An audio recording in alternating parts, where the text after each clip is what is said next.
My next client was typical.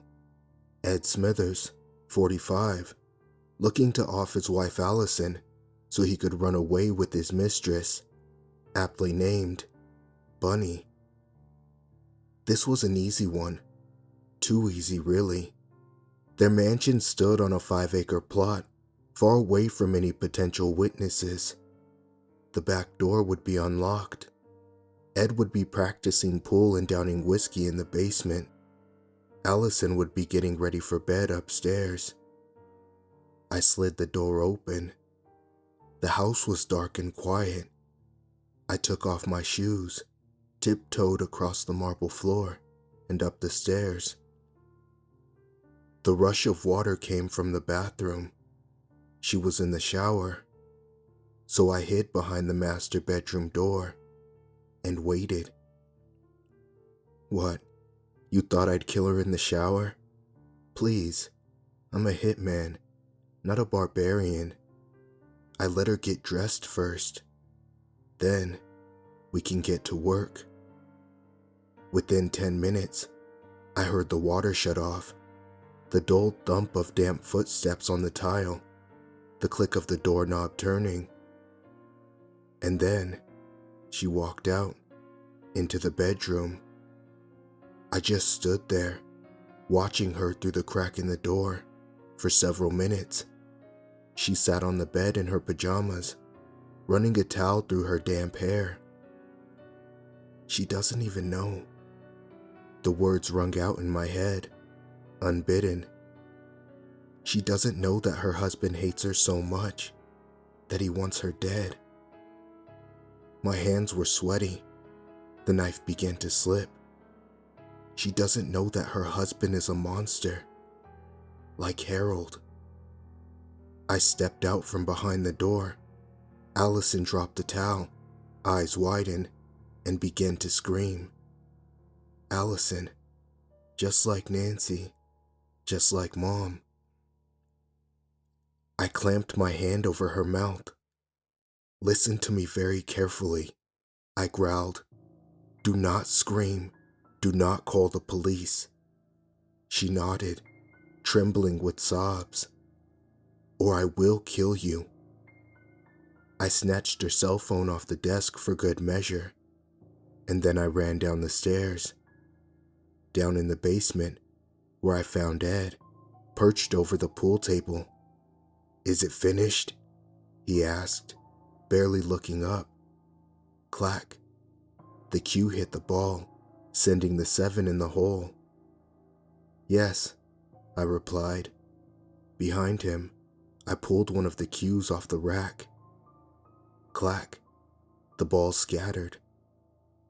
Oh, good, he said.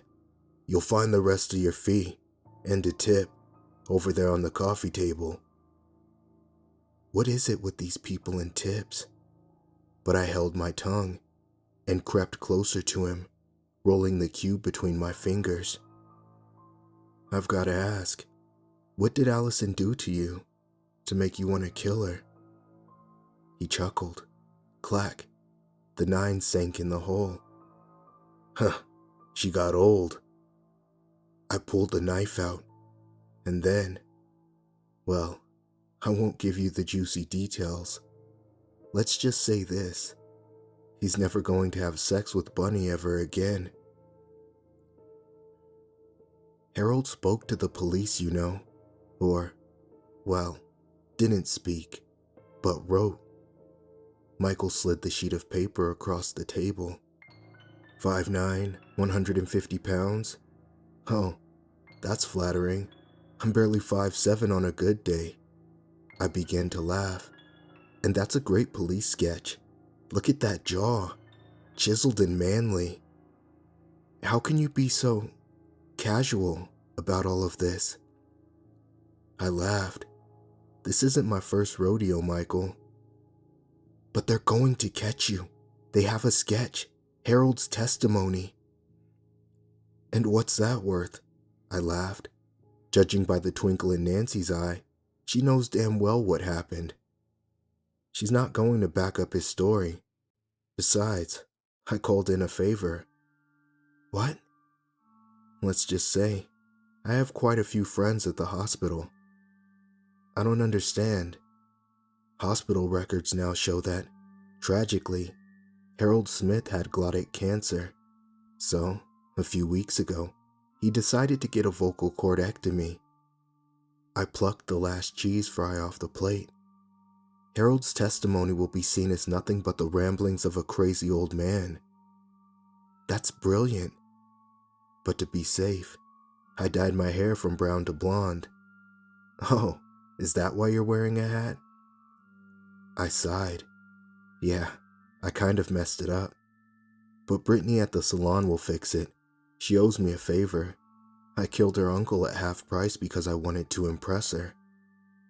I wiped the grease from my hands on a napkin. Turns out, she had a boyfriend the whole time. Michael just stared at me, blankly.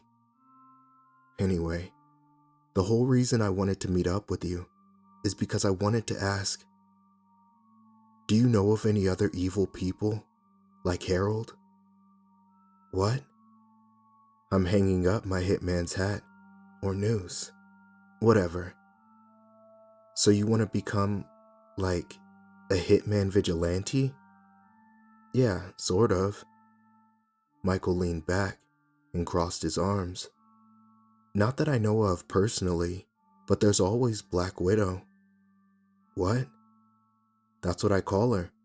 You probably know her as Femme Fatale. That's what the media calls her. She's the one that killed that rich couple in 2010. Or well, I guess she didn't kill them. She tied them up alive, and their 3 golden retrievers. He trailed off.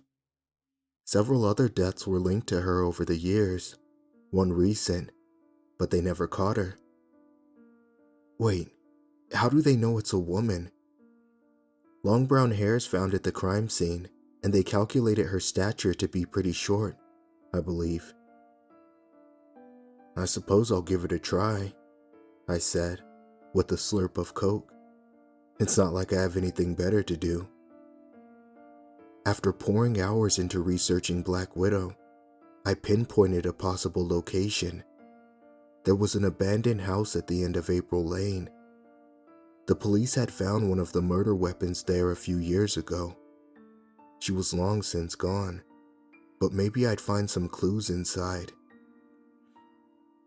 I stepped over the dilapidated fencing. The house was pocketed with patches of rot, and the whole thing leaned askew, as if it would fall at any second. The windows were shattered, and so I had no problem getting in. Unfortunately, it appeared to be completely empty. I walked up the stairs anyway, my flashlight catching clouds of dust swirling in the light. I walked from bedroom to bedroom, praying the creaking floorboards wouldn't snap under my weight. But when I entered the final bedroom, my heart soared. There was an old board nailed to the wall. Scraps of notes and photographs covered it. Why didn't the police take this in as evidence? I thought. But then I realized the film of dust on the board was far thinner than the rest of the house. It was new, and one photograph was pinned in the center.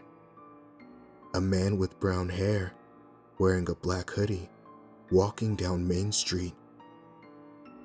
No, my heart began to pound. It was me.